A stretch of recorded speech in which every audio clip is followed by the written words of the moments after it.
Hi everyone, welcome to my channel the little kitchen. আজকে আমি বানাবো হাঁসের ডিমের কষা। চলুন তাহলে দেরি না করে বানিয়ে ফেলি। ডিমগুলো সেদ্ধ করে ছাড়িয়ে নিয়েছি আর ছুরি দিয়ে গায়ে একটু চিড়ে চিড়ে নিয়েছি, যাতে তেলের মধ্যে দিলে ডিমগুলো ফেটে না যায়। সর্ষের তেল গরম করে তার মধ্যে হলুদ লবণ দিয়ে দিলাম।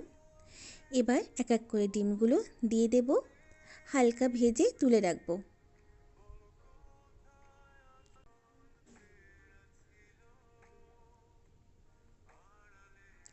হয়ে গেছে, ডিমগুলো তুলে নিলাম। সেই তেলেই দিয়ে দিলাম দুটো তেজপাতা, জিরা, গোটা গরম মশলা আর একটা পেঁয়াজ কেটে দিয়ে দিলাম। লবণ দিয়ে দিলাম সামান্য। এবার লাল লাল করে একটু ভেজে নেব পেঁয়াজগুলো।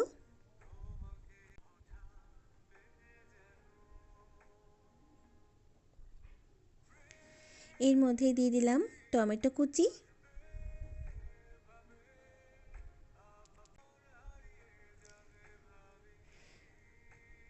অ্যাড করলাম ধনে গুঁড়ো, কাশ্মীরি শুকনো লঙ্কার গুঁড়ো, বাটা মশলা দিলাম। এর মধ্যে রয়েছে আদা, রসুন, জিরা, শুকনো লঙ্কা আর কাঁচা লঙ্কা। লবণ, হলুদ দিলাম, একটু ঝাল লঙ্কার গুঁড়ো দিলাম। এবার মশলাটাকে খুব ভালোভাবে কষাবো।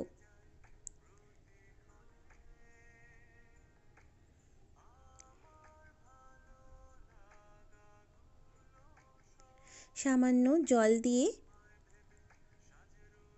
আরও কিছুক্ষণ কষিয়ে নেব।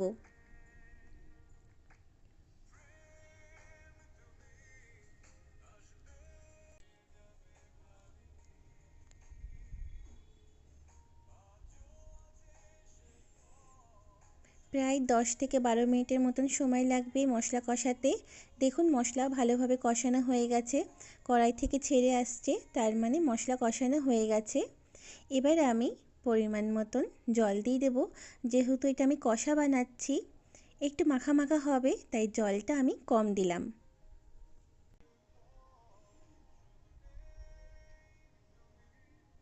একটু জাল উঠলেই ডিমগুলো আমি দিয়ে দেব।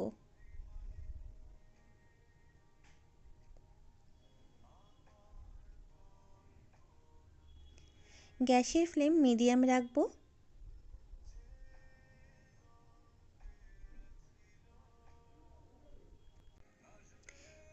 একটু নাড়াচাড়া করে ঢেকে দেব।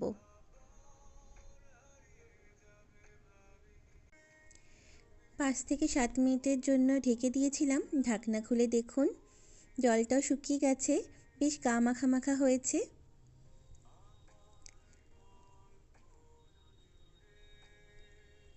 খুব সুন্দর গন্ধ বেরিয়েছে, কালারও খুব সুন্দর এসছে। এর ওপরে আমি ক্রাশ করে নিয়েছি কাসুরি মেথি, দিয়ে দিলাম 1 চামচের মতন, আর ওপর থেকে ধনেপাতা কুচি দিয়ে দিলাম। হাঁসের ডিম কার না ভালো লাগে, তাও আবার হাঁসের ডিমের কষা। অনেক ভালো হয়েছিল খেতে, বেশ মাখা মাখা। গরম গরম ভাত বা রুটির সাথে দারুণ লাগবে খেতে। আরও কিছুক্ষণ নাড়াচাড়া করে আমি নামিয়ে নেব। নামানোর আগে 1 চামচের মতন আমি ঘি দেব।